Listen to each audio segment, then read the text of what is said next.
Assalamualaikum warahmatullahi wabarakatuh.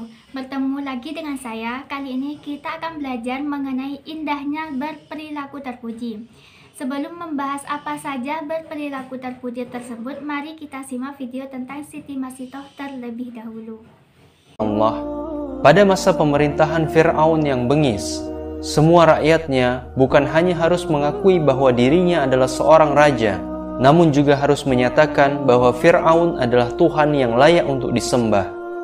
Allah Subhanahu wa Ta'ala kemudian mengutus Nabi Musa alaihi salam untuk mendakwahi Fir'aun dan menyelamatkan Bani Israel dari kekejaman dirinya.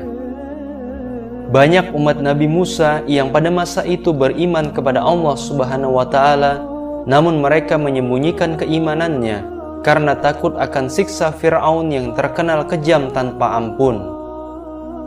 Salah satu orang yang beriman kepada Allah Subhanahu wa Ta'ala dan menjadi pengikut setia Nabi Musa alaihi salam justru datang dari dalam istana Fir'aun sendiri. Ia adalah Masyitoh. Keluarga Masyitoh selama bertahun-tahun memang setia menjadi pelayan istana, di mana Masyitoh sendiri adalah tukang sisir putri Fir'aun. Saat Nabiullah Musa alaihi salam menyampaikan kebenaran di tanah Mesir, Masyitoh mengimaninya, dan tiada yang mengetahui keimanan ia dan keluarganya kepada Allah, termasuk sang majikannya sendiri.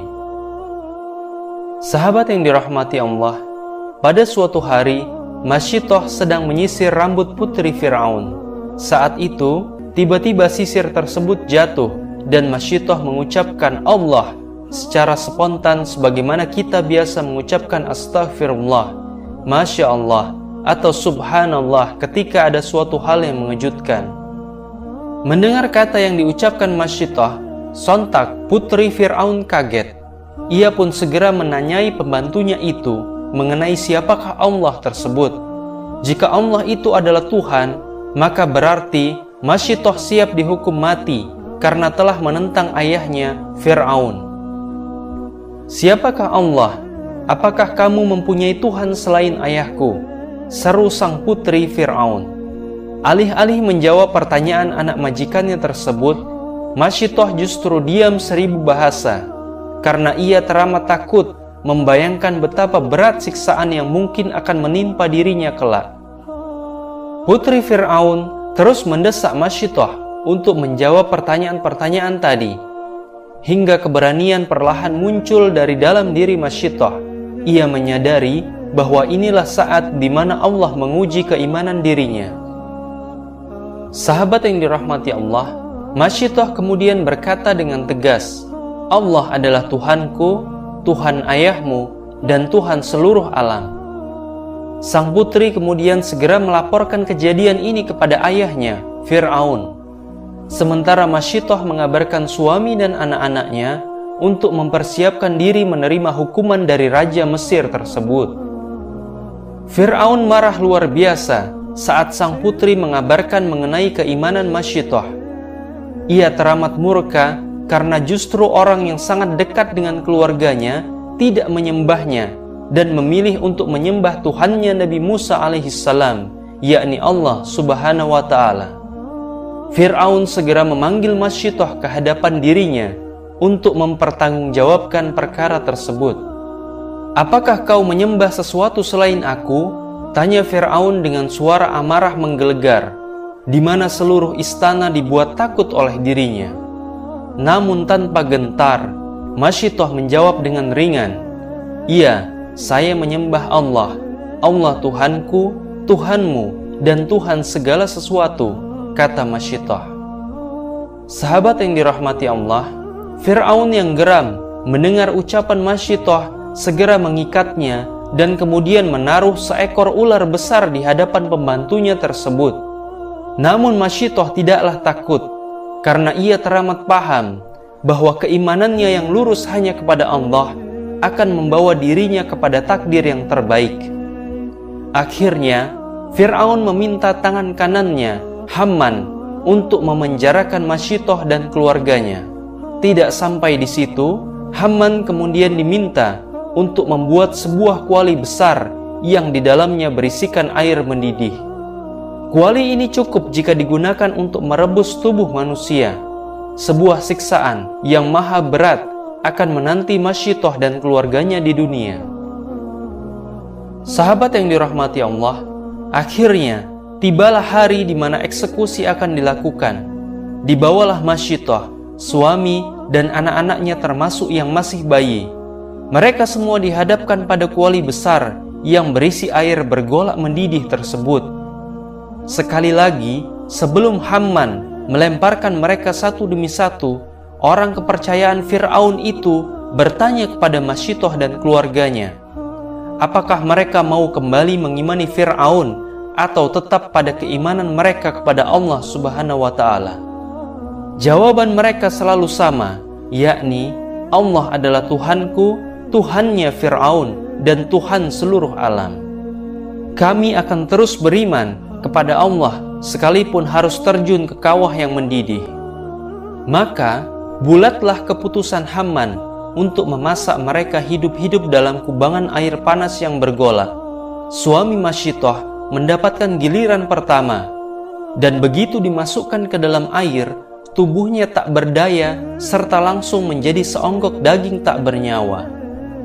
Bukannya iba, Hamman justru tertawa terbahak-bahak melihat peristiwa memilukan tersebut.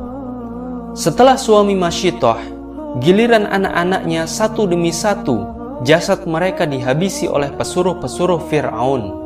Kemudian tibalah Masyitoh dan anaknya yang masih bayi. Sempat terlintas dalam hatinya sebuah keraguan, karena memang ia dalam situasi yang teramat sulit. Tiada seorang ibu yang tega memasukkan anak bayinya ke dalam air mendidih. Bahkan ketika bayi tersebut hanya terkena sedikit air panas saja, sang ibu pastilah sudah melakukan berbagai cara untuk mengobati luka si bayi. Sahabat yang dirahmati Allah, keraguan ini membuat Masyitoh sementara menghentikan langkahnya menuju kuali air panas, di mana kejadian tersebut membuat Hamman senang bukan main. Ia berpikir bahwa Masyitoh akan meninggalkan keimanannya kepada Allah. Kemudian turunlah pertolongan Allah kepada Masyitoh untuk meneguhkan langkahnya. Dengan kehendak Allah, sang bayi tiba-tiba berkata kepada ibunya, "Wahai ibuku, janganlah takut. Sesungguhnya surga menanti kita." Mendengar bayinya berkata demikian, kembalilah keteguhan hati dan keberanian Masyitoh. Ia pun mencium anaknya, kemudian masuklah mereka berdua ke dalam air yang mendidih. Masyitoh dan keluarganya mengakhiri hidup mereka dengan akidah yang lurus kepada Allah Subhanahu wa Ta'ala. Sahabat yang dirahmati Allah, kisah Masyitoh disebutkan dalam sebagian hadis Rasulullah Sallallahu Alaihi Wasallam tentang Isra Mi'raj. Hadis tersebut datang dari Hammad bin Salamah dari Atha bin Sa'ib. Dalam perjalanan Isra Mi'raj ke Masjidil Al-Aqsa, Rasulullah melewati sebuah daerah yang aromanya sangat harum, semerbak seperti harumnya kasturi. Rasulullah Shallallahu Alaihi Wasallam kemudian bertanya kepada malaikat Jibril, "Wahai Jibril, aroma harum apakah ini?" Malaikat Jibril kemudian menjawab, "Ini adalah harumnya Masyitoh, tukang sisir putri Fir'aun." Rasulullah Shallallahu Alaihi Wasallam kembali bertanya, "Apa gerangan kelebihan Masyitoh?" Maka Jibril pun mengabarkan sebuah kisah kepada Rasulullah yang kurang lebih seperti telah digambarkan di atas. Semoga kita bisa meneladani keimanan Masyitoh, bagaimana ia menjadikan Allah menjadi satu-satunya tempat di mana bersandar dalam keadaan apapun. Dan semoga kita termasuk sebagai umat Rasulullah yang mendapatkan syafaat dari beliau di hari kiamat kelak. Ketika kita menderita sakit, hendaklah kita berusaha berobat ke dokter. Kemudian kita akan berdoa mudah-mudahan diberi kesembuhan oleh Allah Subhanahu wa Ta'ala. Apabila kita diberi cobaan oleh Allah dengan rasa sakit, maka kita harus tabah dan sabar. Dengan tabah dan sabar, kita akan mendapat beberapa keuntungan. Di antaranya, sabar sebagai penolong. pembawa keberuntungan, memberikan ketentraman jiwa, mendapat kesuksesan bagi yang berusaha bekerja dan belajar. Hebat bukan orang yang tabah dan sabar? Maka kalian ketika mendapat cobaan dari Allah harus tabah dan sabar. Lalu bagaimana caranya agar kita selalu tabah dan sabar dalam menghadapi cobaan? Berikut cara-caranya. Yang pertama, terima cobaan dari Allah Subhanahu wa taala dengan ikhlas.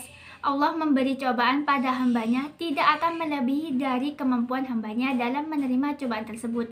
Yang kedua, ingat janji Allah, sesungguhnya bersama kesulitan itu pasti ada kemudahan. Yang ketiga, mengambil hikmah dari cobaan yang menimpa. Sepahit apapun cobaan yang kita terima, pasti ada hikmah di baliknya. Yang keempat, berdoa dan bertawakal. Kita harus yakin bahwa hanya Allah satu-satunya yang dapat memberi pertolongan dan jalan keluar semua cobaan yang kita hadapi. Demikian belajar kita hari ini. Semoga kita bisa berperilaku terpuji dengan meneladani kisah Siti Masitong. Wassalamualaikum warahmatullahi wabarakatuh.